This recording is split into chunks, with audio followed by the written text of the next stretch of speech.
观众朋友们，大家好，欢迎收看杰森视角。我在4月6日的节目中用了"拉近世界大战"这样的标题，当时有人也许感觉我是在危言耸听。7天后，在我做这期节目时，回看这周世界的变化，我感觉那个标题用词其实非常准确。伊朗和以色列之间的直接军事冲突正式拉开帷幕。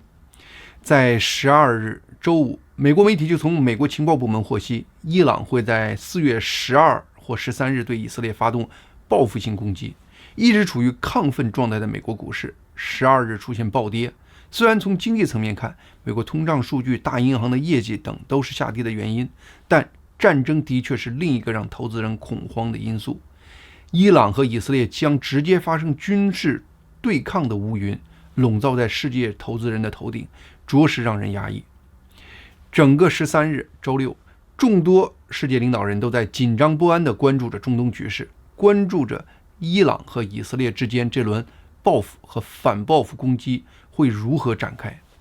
以色列和伊朗以及他们周边国家都纷纷宣布关闭领空。周六下午，《华尔街日报》突然报道，拜登临时缩短了他周末在德拉瓦的一个海滩的行程，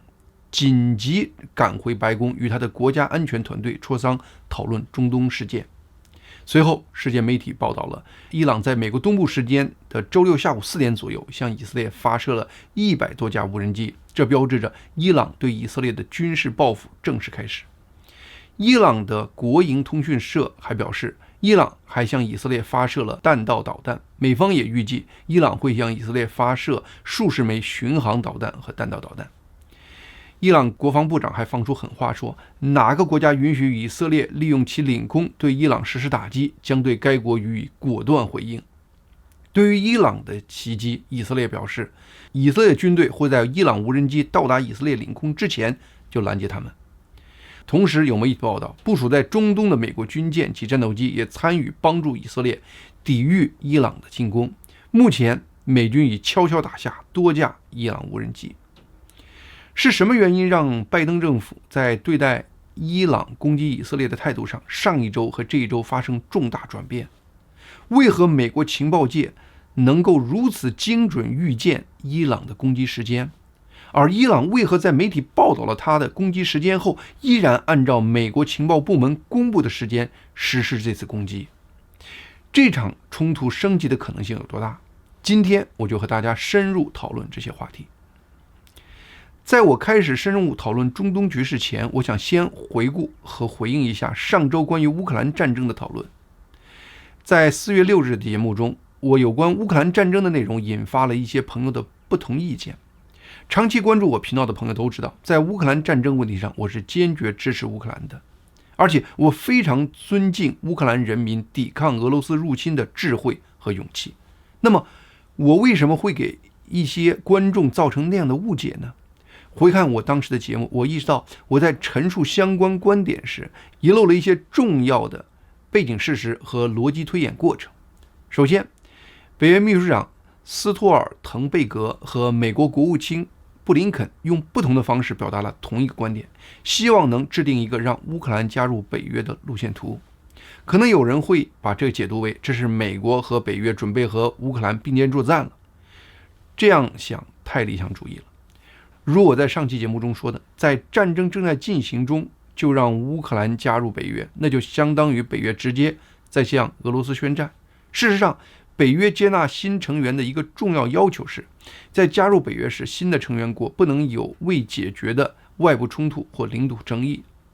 因为这些争议可能会将北约拖入持续的冲突。而且，目前美国守着全球多个火药桶，中东、南海、台湾海峡等等，所以现在美国傻到直接和俄罗斯宣战的可能性绝对是零。我希望我们至少在这一点上有共识。而且美国和俄罗斯直接开战其实是台湾的噩梦，因为我对台湾的偏爱，我从内心也不希望美国有限的军事力量被卷入和俄罗斯的在欧洲的苦战中。因此，让乌克兰加入北约就只能在战争彻底结束后发生。作为对乌克兰未来安全的一个承诺，目前看，乌克兰靠在战场上取得决定性胜利来结束战争，这种可能性也几乎为零。有关这方面的事实，我下面会和大家分享最新的、最权威的有关乌克兰战争的消息，是来自欧洲盟军最高司令美国陆军上将卡沃利的第一手信息。在战争无法以乌克兰取得压倒性胜利而结束的情况下，对乌克兰伤害相对最小的就只有一个选项，那就是让乌克兰和俄罗斯开始谈判。突然提出让乌克兰加入北约，这其实是美国和北约在为把乌克兰推上谈判桌而做的准备。因此，想让乌克兰和俄罗斯走上谈判桌的不是我，而是美国和北约。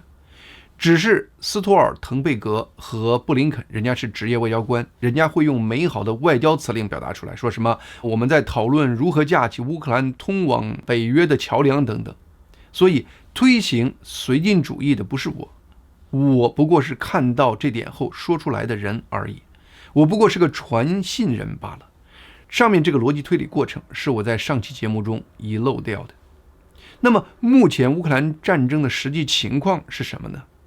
对这个问题，谁最有发言权？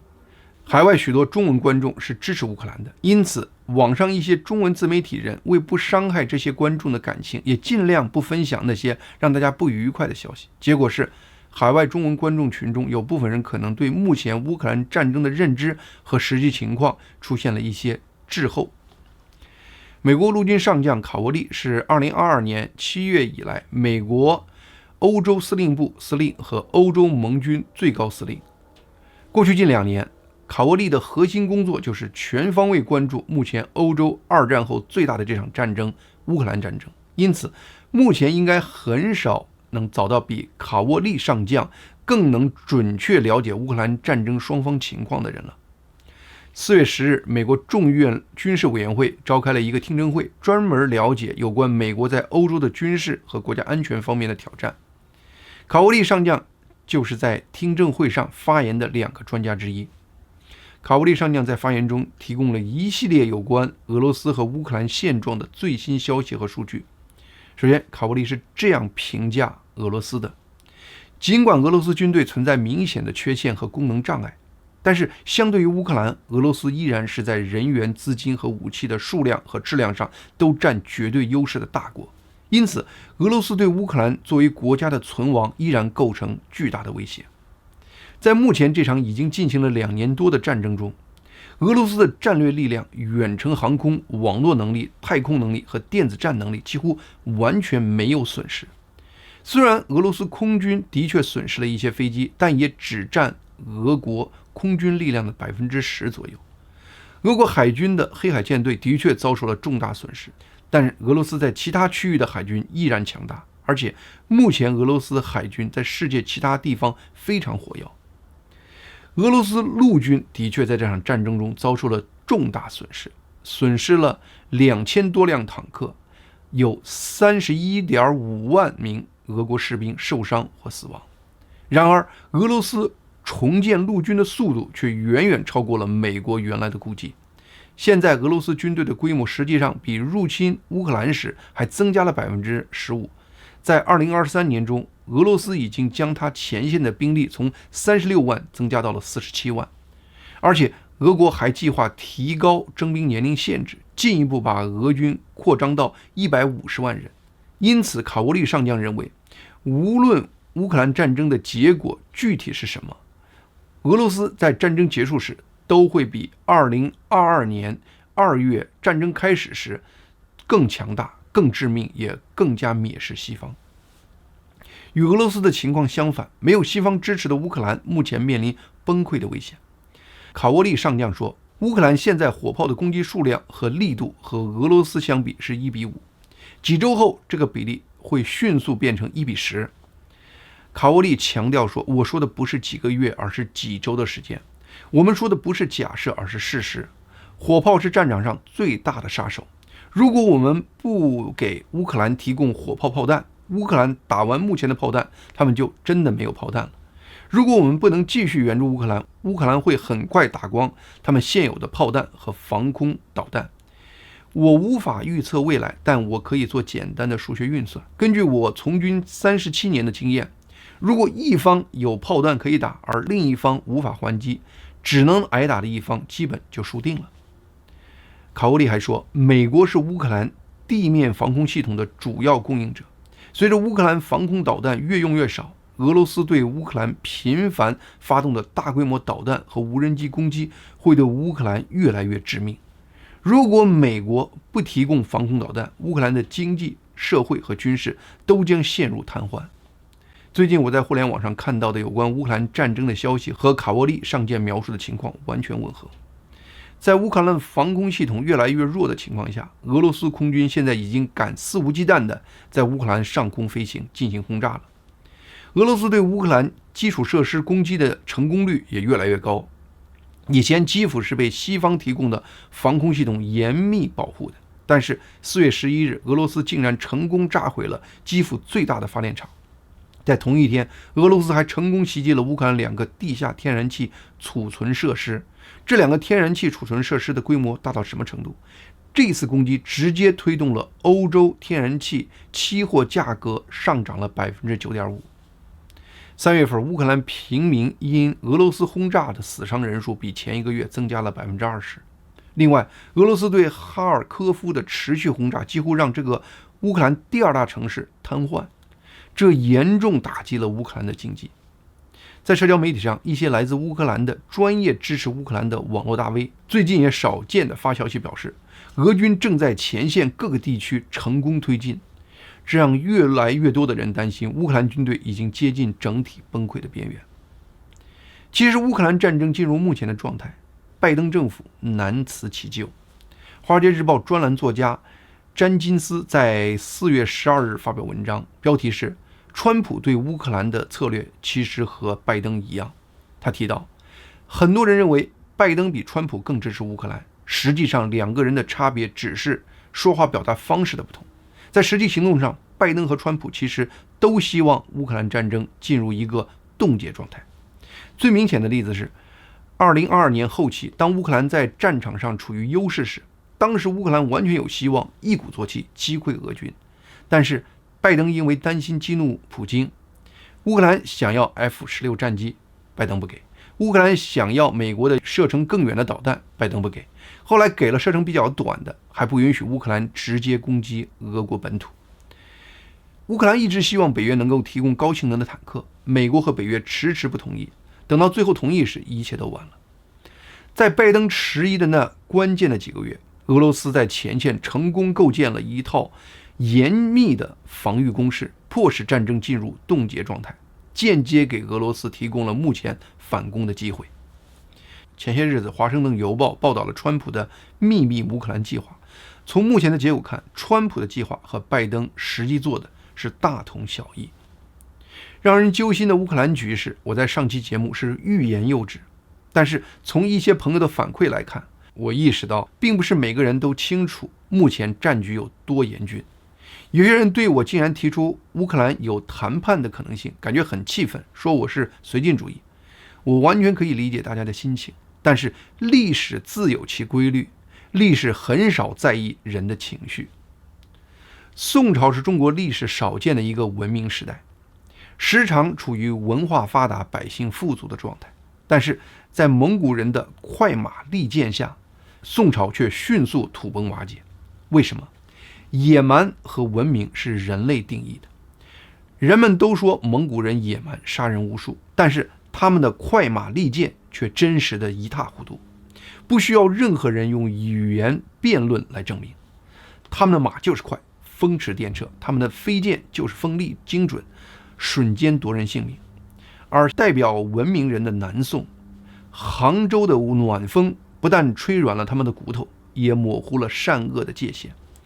真理时常被欺上瞒下、巧舌如簧所碾压。当一个社会偏离真，偏离到了无法自拔的程度，历史如何纠偏？让野蛮的真实来摧毁文明的虚假，让人在苦难中重新找回真实的自我，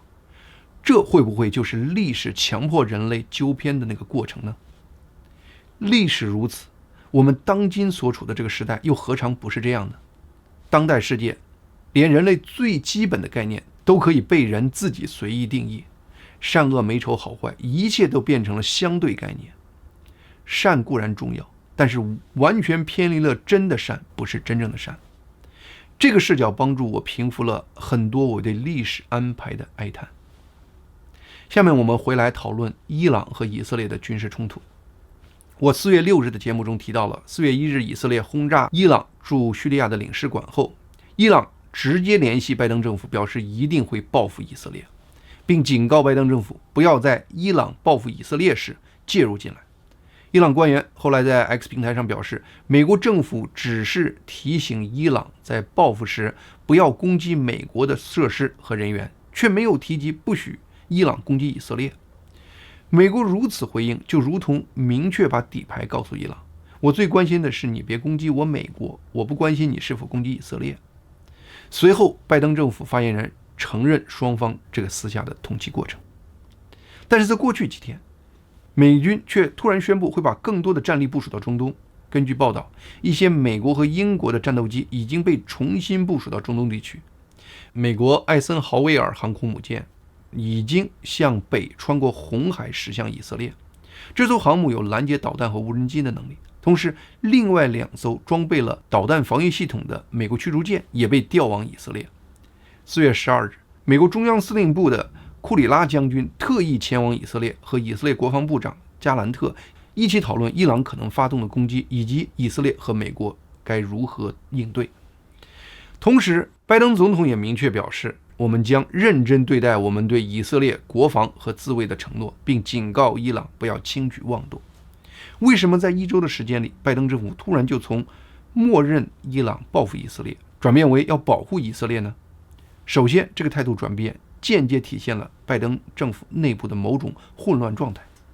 在4月1日那周，拜登自己就公开警告以色列，把他和以色列的内塔尼亚胡之间的矛盾摆在了世界舞台上。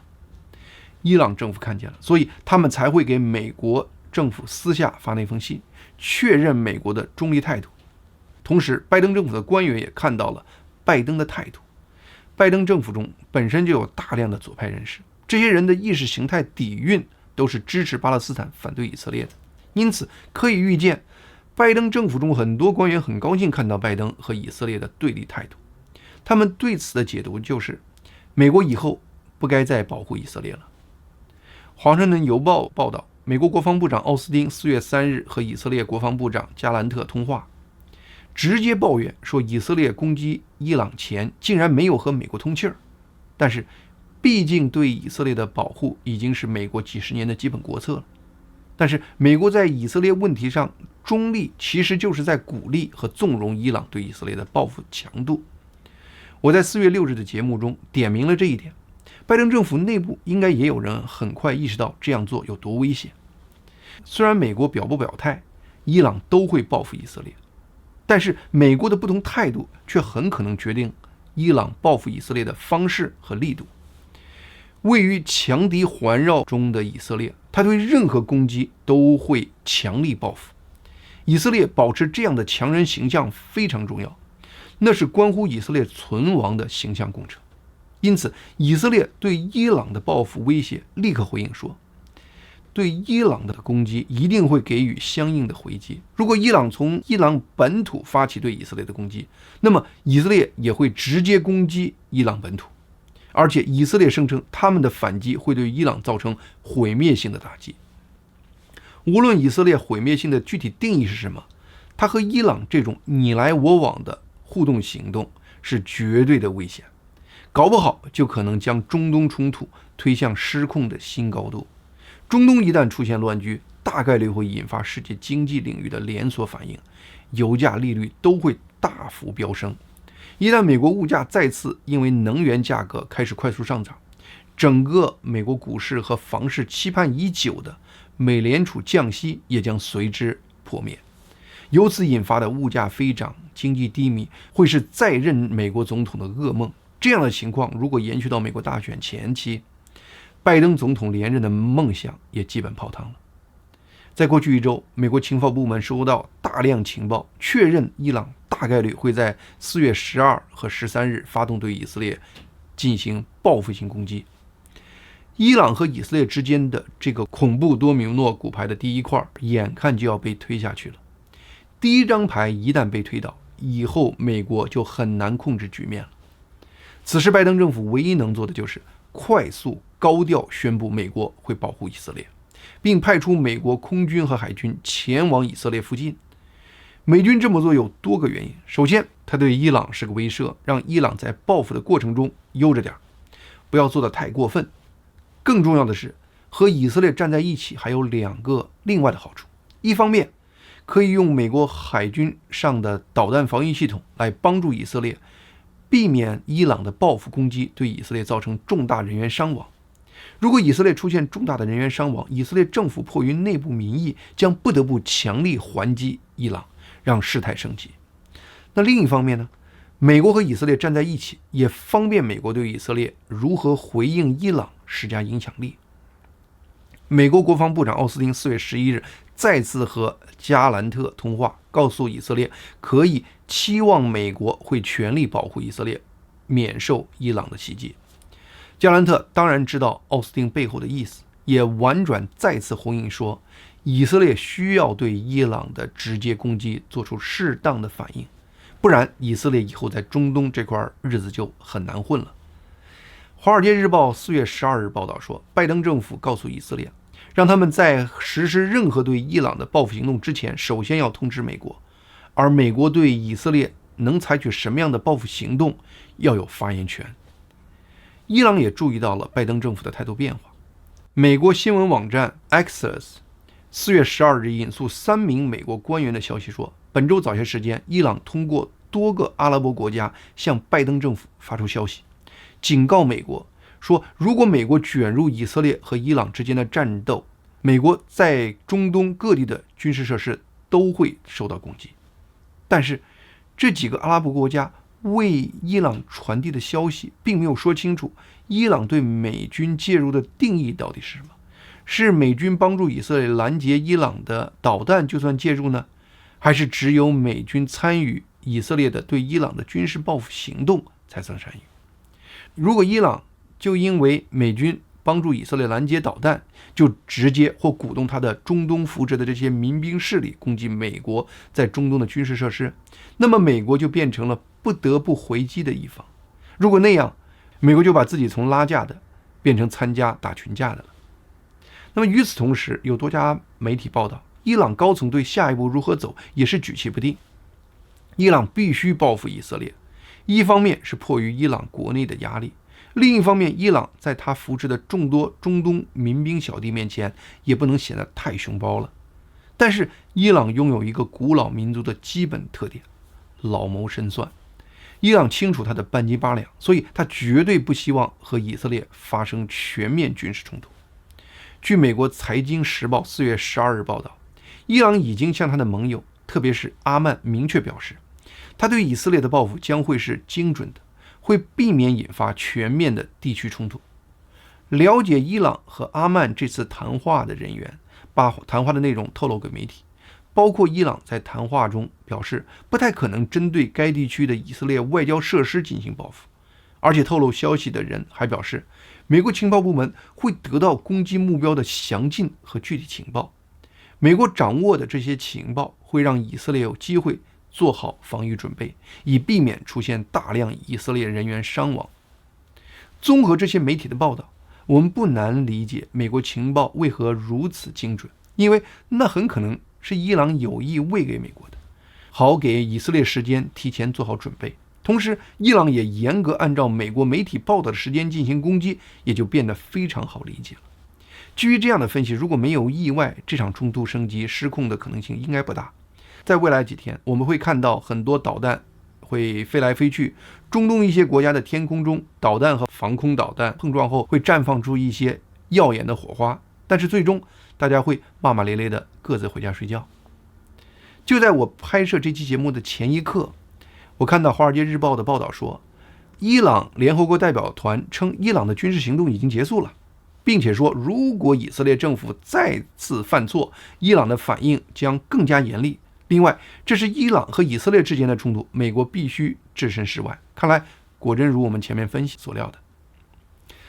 虽然我们花了很多时间讨论乌克兰战争和以色列战争，但是在过去一周，两个不同的国家领导人却不约而同地指出一点，当今时代世界最关键的博弈其实不止这2场战争，那是什么呢？是以中共为代表的集团和以美国为首的自由世界，是这2大世界阵营之间的博弈。4月12日，《华尔街日报》刊登了一篇标题为《阿伯特：中美新冷战中的斗士》的文章。这篇报道记录澳大利亚前总理阿伯特最近在一次研讨会上的发言。阿伯特在2013年到2015年担任澳大利亚总理期间，是中国机遇的倡导者，亲自推动了澳大利亚与中国之间，也就是当时中国与 G20 经济体之间唯一的一个自由贸易协议。现在他对此感到后悔，他认为世界已经陷入一场新的冷战，而这场冷战可能会比上一次代价更高昂，压力更大。因为他认为中共不仅迅速成为顶尖的军事力量，还是一流的经济体。但与此同时，以美国为首的西方阵营却在以气候变化为借口进行经济自残，而且似乎已经失去了冷战时期的那种自信。这种自信丧失的背后，是西方左派系统的历史罪恶感的洗脑教育造成的。对美国而言，其信心的明显下滑正在削弱美国的影响力。但是目前是自由世界最需要美国领导力的时刻。在这篇报道的发表前一天，4月11日，日本首相岸田文雄应邀在美国国会向参众两院发表了一个重要演讲，直接指出我们现在正处于一个将决定人类历史下一个阶段的拐点。美国几代人努力建立的国际秩序正面临新的挑战。就日本周边而言，中国目前的对外立场和军事行动不仅对日本和平与安全，而且对整个国际社会的和平与稳定都构成了前所未有的最大战略挑战。岸田还说，我想对那些美国人说，作为一个几乎以一己之力维护世界秩序的国家，你们感到孤独和疲惫，我理解你们肩负着何等沉重的负担。尽管全世界都期待你们的领导，但我们不应期望美国在孤立无援的情况下独立完成这一切。日本人民会与你们并肩奋战，以确保自由在世间长存。这2位领导人都清楚地看到，现在世界最需要的是美国带领自由世界对抗中共。俄罗斯和伊朗对世界的危害都是地区性的，而中共的危险将是全球性的。如果自由世界不能在这场博弈中成功，从此世界秩序将发生根本改变。美国和世界在这个问题上保持清醒的头脑非常关键。好，这期节目就讲到这里，谢谢大家的收看，希望大家能够订阅和推荐杰森视角这个频道。